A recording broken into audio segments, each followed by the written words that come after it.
Bonjour, bonsoir à vous, nos chers téléspectateurs de New World Info 1. Vous êtes bien sûr dans Sport Magazine. C'est un plaisir de vous retrouver dans ce numéro où nous évoquons la 45e Assemblée Générale de la CAF, organisée jeudi à Abidjan, en Côte d'Ivoire, où s'est tenu aussi le tirage au sort des éliminatoires de la zone Afrique pour la Coupe du Monde 2026. Nous parlons également d'un tournoi de petits poteaux à 32 équipes, un tournoi de football dénommé Football et Changement de comportement organisé par l'Association des volontaires pour un monde meilleur AV2M.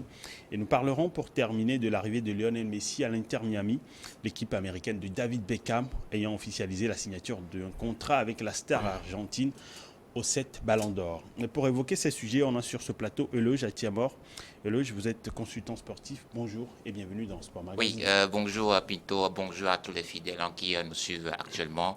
C'est un plaisir d'être avec vous et de partager ce plateau ensemble. On a également Taufik Dikeni Kerim. Vous êtes le président du comité d'organisation du tournoi football Et et changement changement de de comportement. comportement. Voilà. Bonjour Monsieur Pinto et bonjour à tous les téléspectateurs de Neowal TV. Alors, un plaisir de vous avoir. On va commencer avec le tirage au sort des éliminatoires de la Coupe du Monde 2026 pour la zone Afrique. Il y a en tout, pour la première fois de l'histoire, 9 groupes et les premiers de chaque groupe se qualifieront directement pour la fête mondiale qui se déroulera en 2026. Et j'ai envie de poser la question, Eloge, pour commencer. Quand on voit déjà, on va prendre les groupes par trois. Il y a le groupe A, le groupe B et puis le C, comme vous le voyez à l'écran. On va les prendre comme ça. Quand vous voyez le groupe A, par exemple, quelle analyse vous faites du groupe? Il y a l'Égypte, le Burkina Faso, la Guinée-Bissau, la Sierra Leone, l'Éthiopie et puis Djibouti. Oui, d'entrée de jeu, il faut dire que l'Égypte et puis le Burkina Faso sont les favoris de ce groupe. D'ailleurs, ce sont les têtes de chapeau. Mm. Maintenant, on connaît aussi que cette compétition-là, surtout les éliminatoires, il y a beaucoup de surprises. Mm. On peut voir ces équipes Assader venir, pourquoi pas, déranger et l'Égypte et le Burkina Faso. Mais je pense que le groupe là, il sera vraiment discuté entre ces deux équipes, à voir également le progrès que fait actuellement le Burkina Faso, les étalons Mm. d'ailleurs qui à Lomé avaient vraiment dérangé les éperviers du Togo. On a vu ce match ensemble au stade de Kéké. Donc on espère bien, pourquoi pas ce même Burkina titiller vraiment l'Égypte. Mais je pense que voilà, c'est bien dessiné déjà. L'Égypte et le Burkina sont les premiers Et le favoris. Sénégal. Le groupe du Sénégal, le Togo qui hérite encore du Sénégal. Ah oui, le Sénégal, on dirait que voilà, à chaque fois, sur le passage du Togo, ça fait la deuxième fois, on peut le dire en 2006, les deux équipes se sont retrouvées lors des éliminatoires de la Coupe d'Afrique des Nations. On a damé le pignon aux Sénégalais. Maintenant, les choses ont changé. On a une équipe sénégalaise maintenant qui est la meilleure sur le continent africain. C'est une équipe qui, d'ailleurs, sur le plan international, rivalise. On l'a vu avec le Enfin, Brésil. en 2006, le Togo n'était pas également, euh, d'un point de vue Oui. général, meilleur que le Sénégal. Si, c'était quand même D'un point de vue individuel. oui, on peut dire que c'était un don de soi parce qu'on a vu des joueurs qui se sont donnés. Quand on prend l'effectif sénégalais Mm. à l'époque, comparativement à l'effectif du Togo, il n'y a pas comparaison.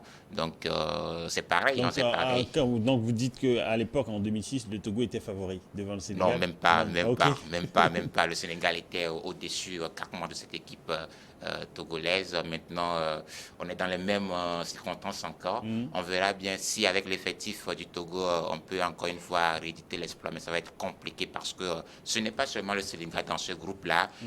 Il y a aussi Oui. Le Congo qui est en train de finir les éliminatoires de la Coupe d'Afrique des Nations 2023 de la plus belle des manières. Donc comprenez que voilà que la tâche sera vraiment rude pour le Togo et même La Mauritanie la qu'il ne faut pas Mauritanie oublier. également, qui également sur le plan africain est en train de montrer de belles choses. Donc comprenez que c'est un groupe qui est un peu compliqué pour toutes ces nations. Et là, quand on prend même le Soudan également, c'est une équipe qui est difficile à jouer. Donc toutes les cartes sont distribuées dans ce groupe, peut-être à l'exception du Sénégal qui peut se dire déjà favori. Mais attention parce que derrière, il y a quand même de très bonnes équipes qui peuvent déranger cette équipe sénégalaise. Il y a le groupe C également, que je te permets également de commenter. Après, on va faire le tour également avec Taoufik, oui. Ah oui, dans ce À groupe l'écran. où on peut voir le Nigeria, je pense bien, non Oui, plutôt le Nigeria. le Nigeria et puis l'équipe sud-africaine qui vont vraiment également se batailler dans ce groupe-là parce que on sait déjà entre le Nigeria et puis l'Afrique du Sud, c'est une belle concurrence entre ces deux nations. Mais quand on prend aujourd'hui l'ossature de l'équipe nigérienne, on dira que c'est une équipe qui regorge beaucoup de talent pour aller Surtout vraiment en attaque, oui, en attaque offensivement. avec Oui, Osimhen qui aujourd'hui a envie de partir de Naples parce qu'il est sollicité par beaucoup de clubs. Donc disons que c'est une équipe nigérienne qui va forcément damer l'opinion à ces équipes concurrentes dans ce groupe-là. Maintenant, le Bénin également est là depuis quelques années maintenant. On voit le Bénin qui est en train de rehausser le niveau de son football. Donc comprenez que oui, et le Nigeria et l'Afrique du Sud et également même le Zimbabwe, vous savez, dans l'Est Ouais. là-bas, c'est quand même un peu compliqué vraiment de jouer ces équipes de l'autre côté. Donc c'est également un bon groupe, mais disons la vérité, l'équipe nigériane et pourquoi pas l'Afrique du Sud ont un cran au-dessus de ces autres équipes de ce groupe. Oui, Taoufik. oui, justement, je pense que les poules seront disputées, mais les favoris sont déjà dégagés. Mais étant donné que c'est une compétition qui va durer sur près de 2 ans, ça serait en quelque sorte une course de fond. Oui, Donc il va effectivement. falloir surtout essayer d'engranger des points déjà, d'ores et déjà au niveau des matchs à domicile. Mm. Et voilà. Et les grandes équipes, les équipes favorites n'ont pas droit à l'erreur. Oui, effectivement, sur 2 ans, et on peut avoir une équipe qui va pas avoir les mêmes joueurs sur les 2 ans. Justement. Il peut y avoir des blessures. Et donc rien Oui, n'est encore dessiné, et surtout que aujourd'hui, les matchs à domicile aussi ne sont pas vraiment garantie garantis. Voilà, de donc succès. ouais, c'est ça également. Alors, on va voir le groupe D, E et puis F à l'écran. On vient à l'instant de parler du groupe A, B, C, et puis on va parler du groupe D, E et F. On va avoir la fiche à l'écran. Alors, il y a le groupe D, le Cameroun, le Cap-Vert, l'Angola, la Libye, Eswatini, et puis euh, l'île Maurice. Ben, disons que dans ce groupe-là, c'est un groupe que moi je qualifie d'un groupe ouvert parce que aujourd'hui le Cameroun, pour moi, ne rassure pas trop. Ne rassure pas trop, même si la politique menée par le président Samuel Eto'o n'est pas en train de prendre pour l'instant du côté du Cameroun. Donc le Cap Vert à sa place, même l'Angola, y compris la Libye. Peut-être c'est les Swatini et puis l'île Maurice qui joueront les troupes faites dans ce groupe-là. Mais je pense qu'il y a une carte à jouer là-bas pour et l'Angola et puis le Cap-Vert. Le Cameroun, on connaît le parcours du Cameroun, même lors de la dernière Coupe du Monde. Sensationnel. Oui, donc oui, le Cameroun aura toujours l'envie là d'y aller pour une nouvelle fois, mais je pense que c'est quand même un groupe qui pourra également donner la chance au Cap-Vert et l'Angola. On se rappelle pour l'Angola qui était également qualifié, tout comme le Togo, à une première Coupe du Monde en 2006. Donc comprenez que voilà, il y a encore une opportunité pour cette équipe angolaise là. C'est à eux de saisir cette Il chance y là. en a qui disent que c'est le groupe le plus facile. Je Hmm, pense également à logique.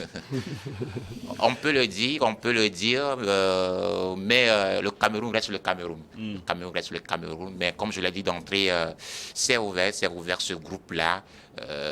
Tout peut se passer dans ce groupe.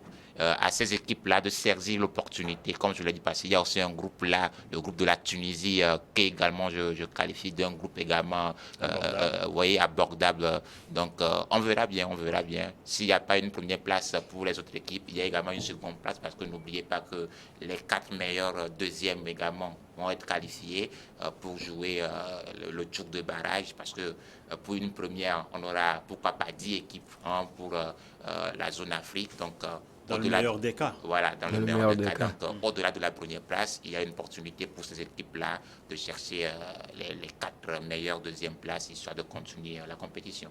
Et il y a le groupe E avec le Maroc, la Zambie, le Congo. Il y a l'Érythrée et puis voilà, le Niger. Voilà. Alors, le Maroc et la Zambie, le Congo, la Tanzanie, le Niger et puis l'Érythrée. Oui, Eloge.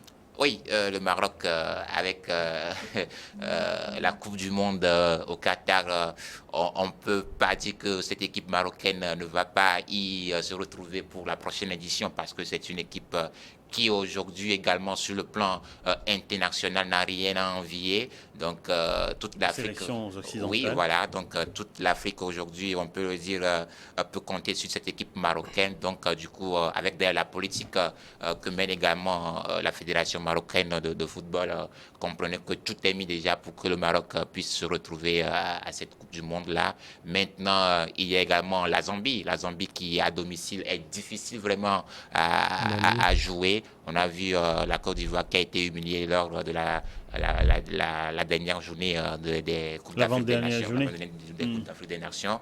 Donc, comprenez que voilà, il y a également l'enjeu également dans ce groupe-là. La première place toujours, mais au-delà de ça également, il y a quand même d'autres équipes qui peuvent titiller vraiment cette équipe zambienne et marocaine. Il y a le Congo, par exemple, qui également peut jouer, pourquoi pas, une troupe faite dans ce groupe-là. Donc, c'est ouvert, mais rassurez que voilà, le Maroc part favori dans ce groupe.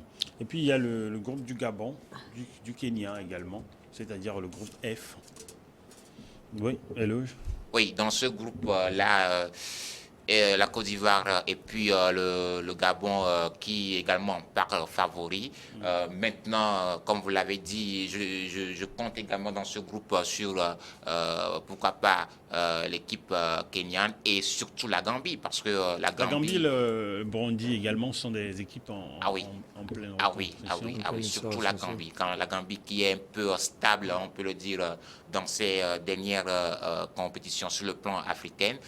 Donc, je pense bien que cette équipe gambienne également peut titiller et la Côte d'Ivoire et le Gabon, y compris même le Kenya. Le Burundi également, une équipe qui vraiment est difficile à manier. Également, il y a quelque chose, hein, il y a un coup à jouer dans ce groupe-là. Il va falloir maintenant être vraiment combatif, surtout la Côte d'Ivoire qui est en N'est train, pas rassurant. voilà, même s'il prépare actuellement une Coupe d'Afrique à la maison, mais c'est pas du tout cette équipe ivoirienne que nous attendons. Il va falloir que les choses se corrigent rapidement, surtout que la compétition s'ouvre très bientôt, donc il va falloir corriger ce qu'il y a lieu de faire et pour que cette équipe ivoirienne puisse, pourquoi pas, avoir cette première place, ils sont se qualifier directement pour cette Coupe du Monde. Alors, oui, un mot sur cette Trago. Oui, je pense que c'est un peu ouvert, surtout lorsque je parle du côté De la Côte d'Ivoire. du groupe F, le Oui, groupe de la effectivement. Côte d'Ivoire. Le groupe de la Côte d'Ivoire. La Côte d'Ivoire était censée partir favori, mais dans ce groupe. Mais je sens qu'il y aura des surprises parce que lorsqu'on parle de la Gambie, c'est quelque chose de bien qui se fait là-bas. Et là, je parlais tantôt de la stabilité dans les compétitions auxquelles ce pays participe ces dernières années. Et il y a le Gabon également. Ben, la dernière fois, on nous avait vendu le retour des stars, Ouais. Pierre-Emerick Aubameyang et Mario Lemina, mais ça n'avait pas donné. Attendons de voir ce que ça va donner dans les jours à venir. Voilà. Alors, on va prendre le troisième trio, le dernier, le groupe G, H, et puis le I. Le G, l'Algérie, l'Algérie, la Guinée, l'Ouganda, le Mozambique, Botswana et puis la Somalie.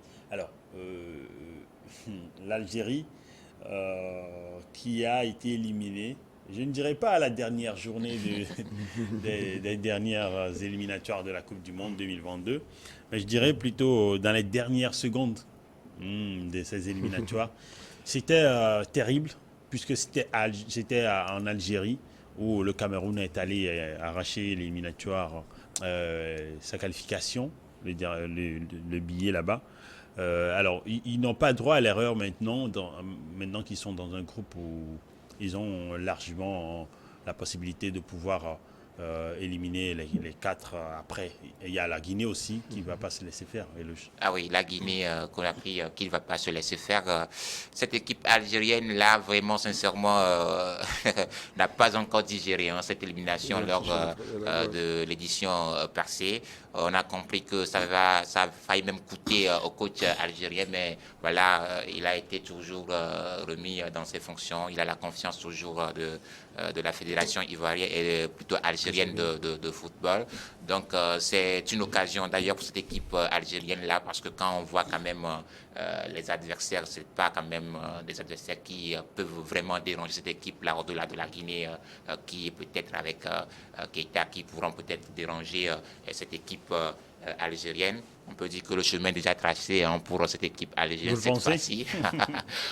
Oui, parce que ça va être pas si compliqué pour eux. Mais comme on le dit, aujourd'hui, même à domicile, rien n'est rassurant. À domicile, rien n'est rassurant. Quand on connaît le public sportif algérien qui, à chaque fois que l'Algérie a match à domicile, sont toujours sortis massivement supporter leur équipe. Mais attention, même à domicile, c'est pas rassurant. Il faudrait que cette équipe-là se ressaisisse rapidement et oublie un tout petit peu le désarroi de ce qui s'est passé face au Cameroun et saisir l'opportunité là de se qualifier directement pour cette Coupe du Monde.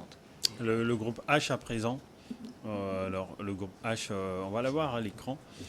Tafik, tu as un mot par rapport au groupe H, peut-être la Tunisie, le groupe de la Tunisie. Oui, le groupe H, je pense que la Tunisie, c'est une équipe, on ne le voit pas très souvent arriver, mais ils sont toujours présents. Ouais. Ils sont toujours présents parce que ce qui me plaît chez eux, c'est que ils ont à la fois un football assez un peu offensif, mais ils parviennent toujours à garder l'équilibre au niveau de leur effectif. Et pour ce qui concerne les éliminatoires, ils savent très bien jouer le coup. Et je pense bien, si nous voyons un peu avec, comment appelle-t-on, la Guinée équatoriale, la Namibie, le Libéria, et c'est pas de grosses nations qui peuvent le déranger. Mais attention aux équipes d'Afrique australe, la Namibie, oui, le Malawi, sont des bien évidemment, bien évidemment. Ils font des travail d'investissement dans le football à la base maintenant. Voilà. Ils font des travail des équipes burundaises ou encore Rwanda. Oui. Mais je pense bien, je mettrai bien une pièce sur la Tunisie. Ils seront dominés leur sujet.